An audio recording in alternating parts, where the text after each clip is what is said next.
பிகானேர் கங்கா சிங் பகதூர் 1892 ஒரு ரூபாய் நாணயம் என்பது மகாராஜா கங்கா சிங் ஆட்சி காலத்தில் வெளியிடப்பட்ட பிகானேர் சமஸ்தானத்திலிருந்து வந்த வெள்ளி நாணயம். ஆனால் இதில் விக்டோரியா மகாராணியின் உருவமும் பெயரும் பேரரசியாக இடம்பெற்றுள்ளன. இது பிரிட்டிஷ் மேலாதிக்கத்தை பிரதிபலிக்கிறது. முன்புறத்தில் விக்டோரியாவின் முடிசூடப்பட்ட மார்பளவு மற்றும் பின்புறத்தில் ஹிந்தி, பாரசீக மொழியில் ஆட்சியாளர்கள் பிரிவு போன்ற விவரங்கள் உள்ளன. இது உள்ளூர் ஆட்சி மற்றும் ஏகாதிபத்திய அதிகாரத்தின் வரலாற்று கலவைக்காக சேகரிப்பாளர்களால் தேடப்படும் ஒரு பொதுவான வகை, அதாவது KM நம்பர் 72. இது மகாராஜா கங்கா சிங் பகதூர் 1887 முதல் 1942 வரை ஆட்சி செய்தார். இது பிகானேர் இளவரசர் மாநிலம். கிபி 1892 என்று குறிப்பிடப்பட்டுள்ளது. இது வெள்ளியால் ஆன ஒரு ரூபாய் நாணயம். முன்பக்கம் விக்டோரியா பேரரசி புராண கதையுடன் இடதுபுறம் நோக்கிய விக்டோரியா மகாராணியின் முடிசூட்டப்பட்ட மார்பளவு படம் உள்ளது. இதன் பின்புறம் ஹிந்தி மற்றும் பாரசீக மொழிகளில் மகாராஜா கங்கா சிங் பகதூர் என்று எழுதப்பட்ட கல்வெட்டுக்கள் மற்றும் இதன் மதிப்பு மணிகளால் ஆன வட்டத்திற்குள் கிடைமட்ட கோட்டால் வகுக்கப்பட்டுள்ளது, பெரும்பாலும் தேதியுடன். இதனுடைய பட்டியல் எண் KM 72. இதோட முக்கியத்துவம் என்னன்னா, இந்த நாணயங்கள் பிகானேர் மாநிலத்தின் நாணயங்கள் விக்டோரியா மகாராணி மூலம் பிரிட்டிஷ் இறையாண்மையை ஒப்புக்கொள்வதையும் உள்ளூர் ஆட்சியாளரான மகாராஜா கங்கா சிங்கை அடையாளம் காண்பதையும் காட்டுவதால் குறிப்பிடத்தக்கவை ஆகும். நாணய சேகரிப்பில் குறிப்பாக நன்றாக இருந்து புழக்கத்தில் இல்லாத சூழ்நிலையில் இவை பிரபலமாக உள்ளது. 1954ஆம் ஆண்டு காளை நாணயம் என்பது குடியரசு இந்தியா அணா தொடரின் ஒரு பகுதியாக காளை உருவம் கொண்ட சேகரிக்கக்கூடிய இந்திய நாணயங்களின் தொடரை குறிக்கிறது. இதில் பொதுவாக 1 பைசா, அரை அணா, 1 அணா, 2 அணாக்கள், 1/4 ரூபாய், அரை ரூபாய் மற்றும் 1 ரூபாய் போன்ற மதிப்புகள் அடங்கும். அவற்றின் வரலாற்று முக்கியத்துவம் மற்றும் மாறுபட்ட நாணயக்குறிகள், அதாவது பம்பாய், கல்கத்தா, மின்ட் மார்க், இந்த காரணமாக சேகரிப்பாளர்களுக்கு பெரும்பாலும் தொகுப்புகளாக இது விற்கப்படுகிறது. இந்த செப்பு நிக்கல் நாணயங்கள் இந்தியாவின் சுதந்திரத்திற்கு பிந்தைய ஆரம்பகால நாணயங்களை குறிக்கின்றன. தொகுப்புகளில் உள்ள பொதுவான நாணயங்கள் 1 பைசா, அரை அணா, 1 அணா, 2 அணா, 1/4 ரூபாய், அரை ரூபாய் மற்றும் 1 ரூபாய்கள். இது நாட்டின் விவசாய பாரம்பரியத்தை அடையாளப்படுத்தும் காளை ஆகும். இது முக்கிய அம்சமாக காளை விளங்குகிறது. இது செம்பு நிக்கலால் ஆனது. வெவ்வேறு மின்ட் மார்க், அதாவது பம்பாய், கல்கத்தா போன்ற மின்ட் மார்க்களில் செய்யப்பட்டது. இது சேகரிப்பாளர்களுக்கு பொதுவாக பம்பாய்னா வைரம் குறியீடு கொண்டிருக்கும் பல்வேறு வகைகளை சேர்ந்தது. இது பிரிட்டிஷ் இந்தியாவில் இருந்து பெறப்பட்ட 5ஆம் கிங் ஜார்ஜ் 10 ரூபாய் நோட்டுகள் வழக்கமாக பணமாக பயன்படுத்தப்படுவதில்லை. ஆனால் அவை சேகரிப்பாளர்களின் மதிப்புமிக்க பொருட்கள் ஆகும்.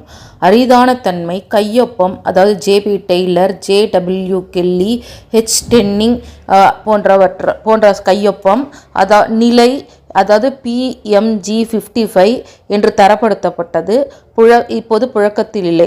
மற்றும் குறிப்பிட்ட ஆண்டு, எடுத்துக்காட்டாக 1925 இப்படி இருக்கிற எல்லார்ட்டையும் பொறுத்து விலைகள் பெருமளவில் மாறுபடும். நூற்றுக்கணக்கில் இருந்து பல்லாயிரக்கணக்கான ரூபாய் வரை இவை விற்கப்படுகின்றன. அவை இன்றைய இந்திய ரூபாயில் அவற்றின் முகமதிப்பை விட மிக அதிக மதிப்புடையவை. கிட்டத்தட்ட புதினா நிலையில், அதாவது மின்ட் பழக்கத்தில் இல்லாத நிலையில் உள்ள ரூபாய் நோட்டுகள் பிரீமியம் விலையை பெறுகின்றன. இதை சில கையொப்பங்கள் வெவ்வேறு நிதி செயலாளர்கள், எடுத்துக்காட்டு JB Taylor, JW Kelly, H Denning போன்ற கையொப்பங்கள் மாறுபட்ட விலையை கொண்டுள்ளன. குறிப்பிட்ட ஆண்டுகள் 1925 போன்றவை மற்றும் அதனுடைய தொடர் எண்கள், எடுத்துக்காட்டு L போன்ற தொடர் எண்கள் உள்ளவை அரிதான தன்மையை அதிகரிக்கும். இவை எங்கே விற்கப்படுனா மருதர் ஆர்ட்ஸ், பிட்கியூரியோஸ் மற்றும் சேகரிக்கக்கூடிய தளங்களில், அதாவது நுமிஸ்டா, சிக்காஜியில் விற்கப்படுகிறது.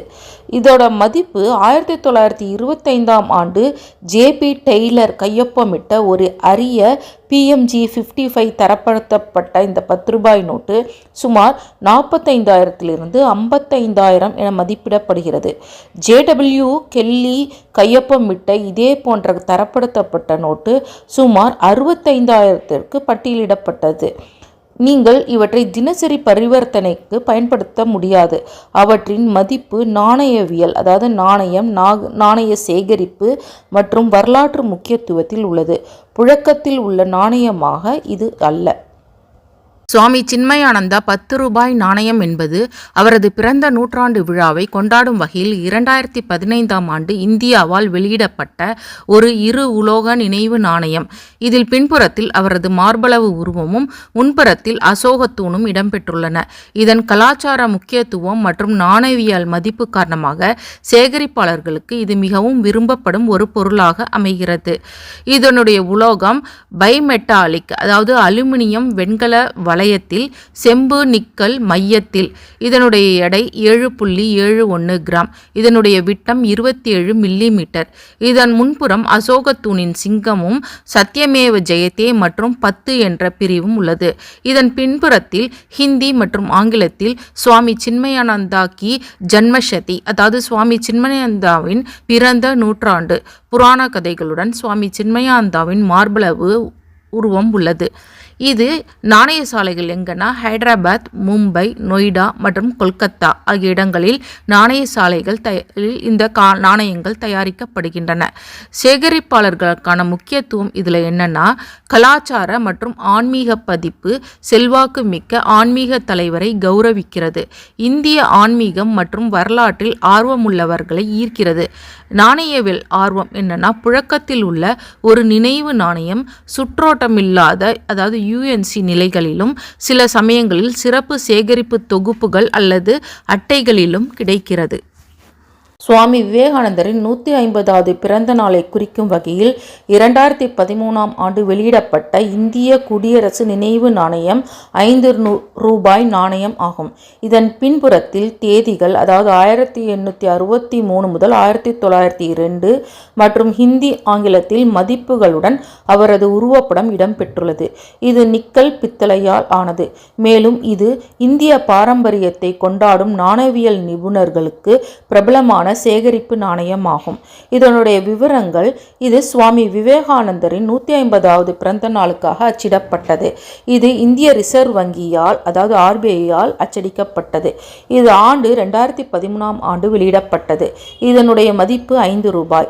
இது நிக்கல் பித்தளையால் ஆன உலோகம். இதனுடைய எடை 6 கிராம். இதனுடைய விட்டம் 23 மில்லிமீட்டர். இதன் முன்புறம் சுவாமி விவேகானந்தரின் உருவப்படம், அதாவது நின்று கைகளை கட்டிக்கொண்டு இருக்கும் சுவாமி விவேகானந்தர் ஹிந்தி மற்றும் ஆங்கிலத்தில் எழுதப்பட்டு இருக்கும். மற்றும் இதனுடைய ஆண்டுகள் 1863 முதல் 1902 என அச்சடிக்கப்பட்டிருக்கும். இதன் பின்புறம் அசோக லயன் சின்னமும் பாரத், இந்தியா, ரூபாய், ருபீஸ் என்று அச்சடிக்கப்பட்டிருக்கும். இதனுடைய நாணய குறிகள், அதாவது மின்ட் மார்க், மும்பைக்கு வைரம் இருக்கலாம் அல்லது கொல்கத்தாவிற்கு நாணயக்குறி இல்லாமலும் இருக்கலாம். இது இதனுடைய அச்சடிக்கப்பட்ட இடத்தை குறிக்கிறது.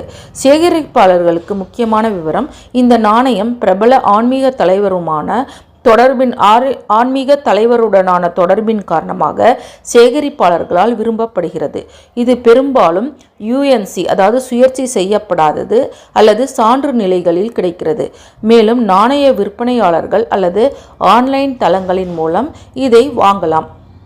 ஜவஹர்லால் நேரு 5 ரூபாய் நாணயம் என்பது ஜவஹர்லால் நேருவின் 125வது பிறந்த நாளை, அதாவது 2014இல் அவருடைய பிறந்த நாளை முன்னிட்டு இந்திய அரசு 5 ரூபாய் நினைவு நாணயத்தை வெளியிட்டது. இதில் நேருவின் உருவப்படமும் 125வது பிறந்த நாள் ஜவஹர்லால் நேரு 1889 முதல் 2014 என்று ஹிந்தி மற்றும் ஆங்கிலத்தில் பொறிக்கப்பட்டிருக்கும். இது நிக்கல் பித்தளை உலோகத்தில் தயாரிக்கப்பட்ட இந்த நாணயங்கள் சேகரிப்பாளர்களுக்கு மிகவும் மதிப்பு வாய்ந்தவை. நாணயத்தினோட அம்சங்கள் என்னன்னா, ரூபாய் 5 வெளியிடப்பட்ட ஆண்டு 2014, ஜவஹர்லால் நேருவின் 165வது பிறந்த நாள், உலோகம் நிக்கல் பித்தளை. இதோட முன்பக்கம் அசோக சின்னம், பாரத் மற்றும் இந்தியா, ரூபாய் மற்றும் ருபீஸ் என பொறிக்கப்பட்டிருக்கும். பின்பக்கம் நேருவின் உருவப்படம், 125th birth anniversary of Jawaharlal Nehru, Hindi மற்றும் ஆங்கிலத்தில் பொறிக்கப்பட்டிருக்கும்.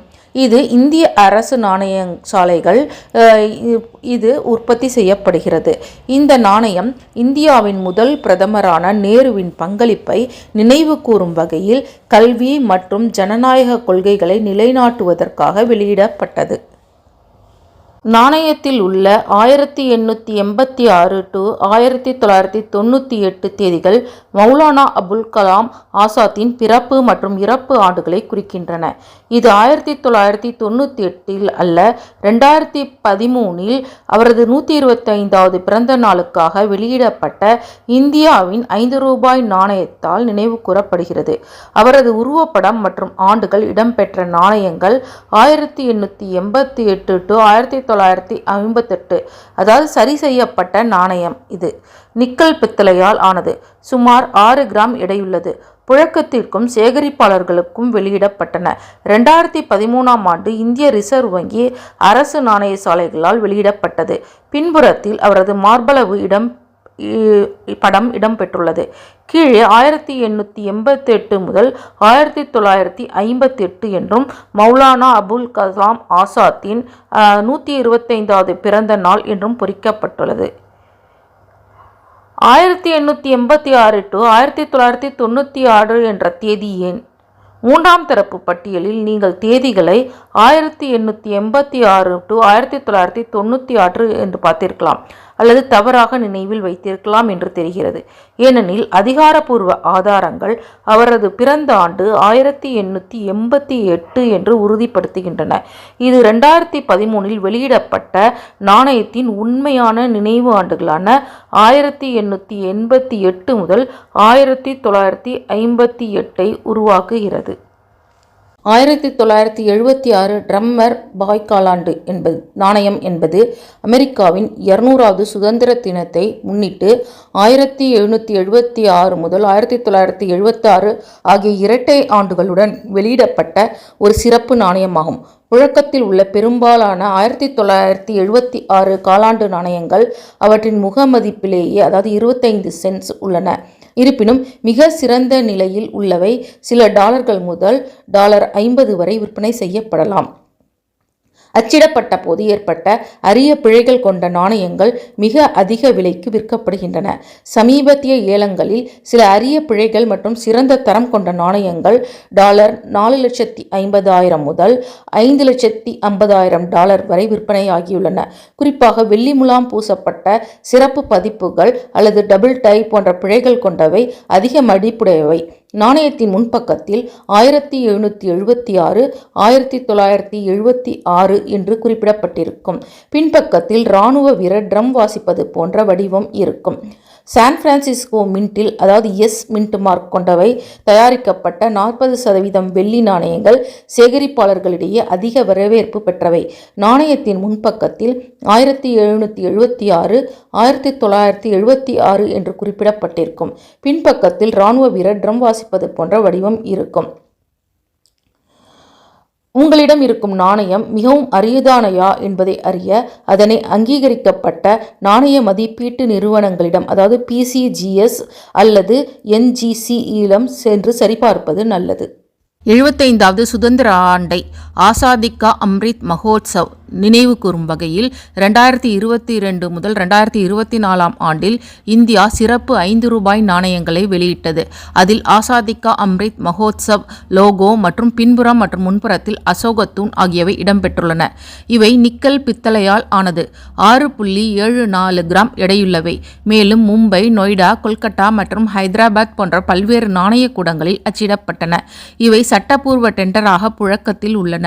ஆனால் அவற்றின் வரலாற்று முக்கியத்துவத்திற்காக சேகரிப்பாளர்களால் தேடப்படுகின்றன.